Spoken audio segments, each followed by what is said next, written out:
So I was working in I think retail jobs, and I was a secretary for a dean at my college, and he was openly gay, and he had a relationship, and for the first few years, this is just before I met my ex. Um, that was part of that period where I was just open and free, and it was nice because I had a job. I had two jobs. I worked at J. Crew. I worked there, and people accepted you, and it wasn't odd. It wasn't odd that you were gay. It was just you just are who you are, and they wanted to be friends with you, and they wanted to go out and hang out with you, and it was great. It was great. But then I graduated college, and I've always wanted to be somebody huge. I've always had dreams far beyond what I've seemed to be able to achieve, and I've always wanted to be something really big. And I thought the way to get to that was to, you had to go into like real estate, or you had to go into banking, or be a lawyer or a doctor. So I switched focus, and I wanted to go into real estate. And um, in order to do that, you can't just work in real estate. You either have to have a wealthy family backing you, credit cards, or you need to be able to survive for the first few years, ideally, in commercial real estate, especially, not so much residential. But you need to be able to survive. And if you can't do that, you're not going to be able to get a good enough head start in order to become a success. So my option was, I'm going to go in and I'm going to work as an assistant, and I'm going to learn the practice. I'm going to get my license, and I'm going to start that path. I'm becoming a real estate success because I really like real estate, and I still do to this day. I love architecture and design, and I love helping people and buying things and selling things. But so I got a job at a fairly prestigious firm to be, I can't say that. You're going to have to scratch that out. But what I can say is that this company, the primary people who succeeded, and there are exceptions. Excuse me. The primary people who succeeded are the people who were white straight men, and phrases in the office like faggot and that's so gay, and any other derogatory term that you can think of were dropped on a daily basis. And I basically had to go back into that mindset again of having to pretend to be somebody who I wasn't. And it wasn't that I was pretending, because my boss knew I was gay, and I think most of the office knew I was gay. But again, it was a don't ask, don't tell. Nobody talked about it. Nobody talked about it. I mean, I wore a suit and tie. I look very professional. And if you didn't talk to me, you may or may not know. Unless you looked at my eyebrows, and it's clear, if a guy is like doing their eyebrows, who knows? Metrosexual was very popular back then. It doesn't seem to be there anymore. All natural seems to be the way. But anyways, it was a tough environment, and I wanted to succeed. And unfortunately for me, the less I talked about the gay stuff and ignored the more I ignored that and ignored my personal life, it seemed to be the more successful I was getting, which is just kind of sick if you think about it. And towards the end, and I should say this too, my bosses knew I was gay, and they were accepting of it. Obviously, I worked for them for 6 years. However, I did not have the relationship with them like the other people that they work with. A lot of clients are accepting, but there are some out there who, frankly, are still, right-wing conservatives who think that gays are the devil, incarnate. And I'm never going to be able to do anything to change that. And I feel bad for them that they need to hate like that, but to each his own. This is America, and you can do and say what you want. I just hope that you try to keep the hating to a minimum, or at least keep it to yourself if you want to hate somebody. But anyways, I didn't get invited to the bachelor party, and it wasn't that big of a deal. He had come in. Hey, how's it going? How was your weekend? Good. How was your weekend? Good. And he's like, I wanted to say I'm sorry for not inviting you to the party this weekend. I didn't even think that you might have wanted to go. I thought maybe, you might have thought it was a little awkward. I didn't want you to feel awkward. That's what he told me. And I just looked at him like, am I in the effing Twilight Zone right now? Like, are you serious? I'm 30 years old.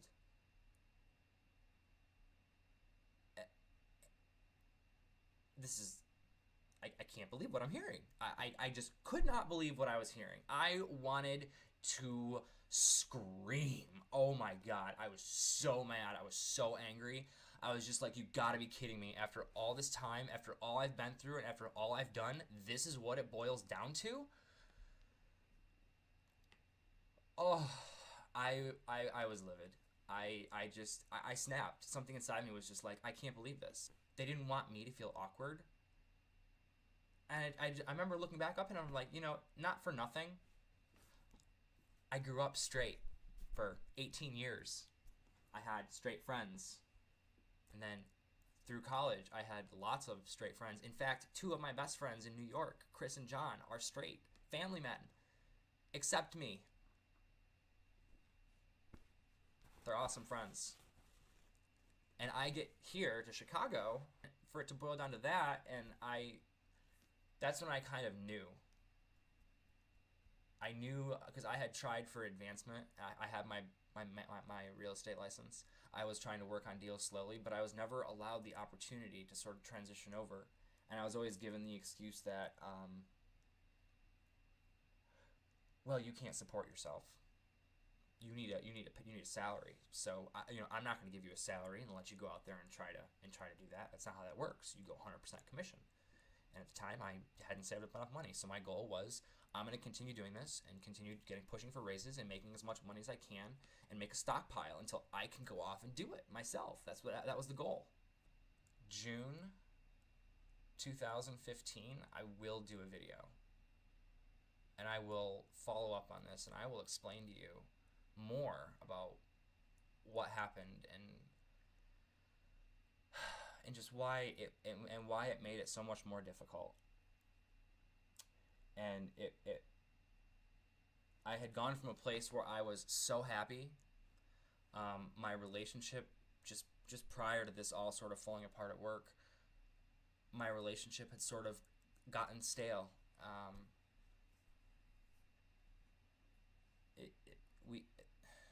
I was young. I was 24 when I met my boyfriend, and he was 39 at the time. So there were about 15 years between us, and it worked well for a long time. It worked okay. It worked for a long time, and I got a lot out, and I think he got a lot out of it too.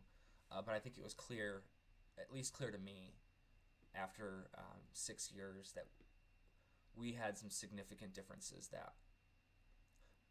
that from my opinion, I couldn't get over.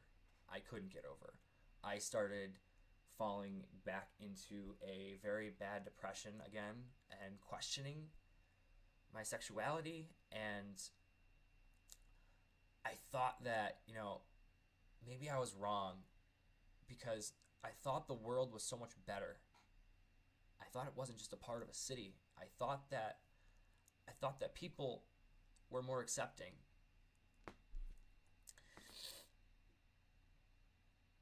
So I started questioning myself again, and I started thinking that, I can get a wife. I can get a wife and have a kid. And is that what it'll take for me to be able to, get accepted into some of these things that I want to do? And it just got bad. It got real bad again. And I sort of closed in on myself. I stopped talking to people. I stopped talking to my friends. I didn't know. I was lost. And I was lost. I was in a city. I have complete access. I'm still here. And I'll be honest, this is kind of where the story almost catches up to reality, because I'm sort of rediscovering myself again now that I'm a single 31-year-old. I'm trying to focus on me and focusing on being comfortable with me because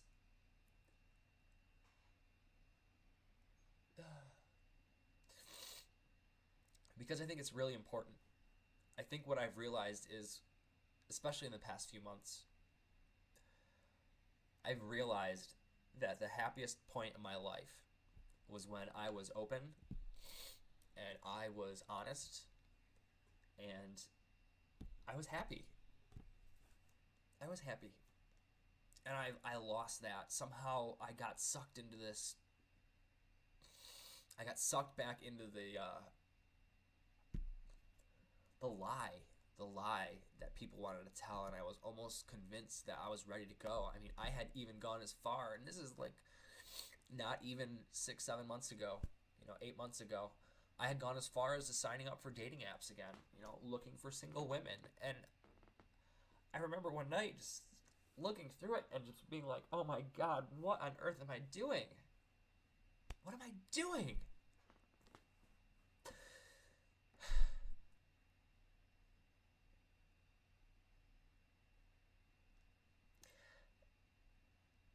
So there is a moral to all this story.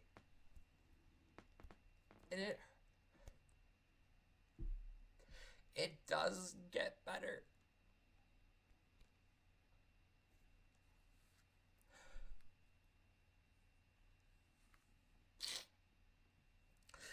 It does get better. For a lot of people, it gets a lot better. And for some people, it gets a little bit better every day.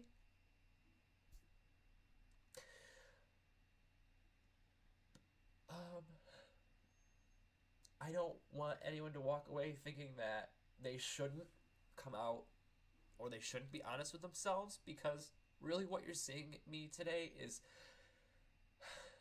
while I've thought a lot of this myself, this would be the first time that I've ever actually put it in front of people for the world to see, and anyone can click on this video. And it's slightly scary, but it's slightly liberating.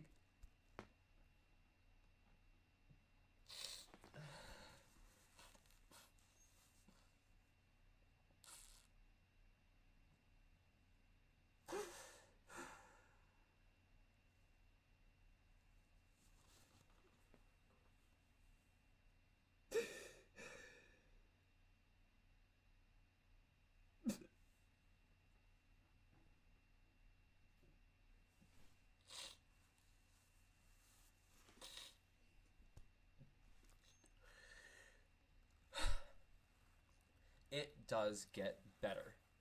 And it's not all sadness and tears. And it gets better every day. And there are so many people out there who are very accepting. And while this video may sound like my life has been awful, it has not. It has not. I've been very fortunate in a lot of ways. And I have had some incredible friendships, and I still do, with some very incredible people who are very incredibly understanding.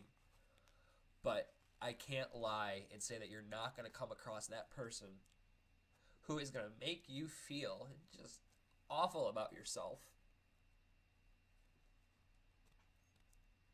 It will happen. But you have to remember that for every person that makes you feel awful about yourself, there are so many more out there who do love you just for who you are.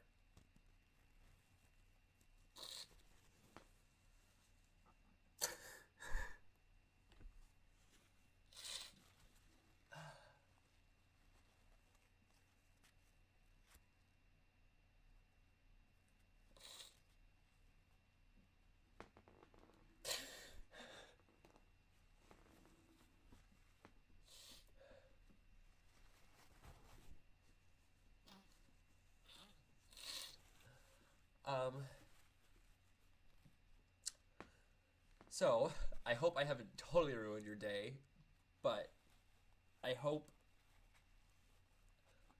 it helps somebody. maybe somebody who was like in my situation or is in my or was in a similar situation.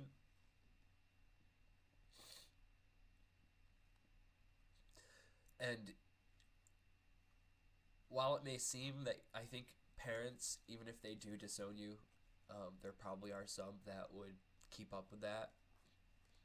But I think in the end, parents do come around, especially given the modernization of our society and more social acceptance. They're starting to understand things a little bit better. So I think that some parents might come around, some might not. Some might not. But for every parent who's not willing to accept their child, there are, again, probably 10 more parents who are more than willing to take you on. I've had many adult friends who have acted in a parent manner to me, and it's I was blessed because it really helped me discover who I was initially. Even though I may have faltered backwards, a lot of these people helped me feel comfortable with myself and really helped me love myself. And it's really just been a struggle sort of getting back to that place where you are completely comfortable with yourself. But I hope with continued vlogging and just keeping myself out there, I hope that I won't fall back into a place where I want to become somebody I'm not. Once again, I am so sorry to make anyone feel sad today. I don't like feeling sad, but sometimes it's good. Sometimes it's good to really get it off your chest, and I can't think of a better way than to put it on YouTube for the entire freaking world to see. Thanks for watching, and remember to subscribe and like this video and share it with your friends. And if you have any questions, comments that you want to ask me, you can find me on Twitter, Instagram, Google+, Facebook. You can find me. Have a great day, and remember, you are a beautiful person.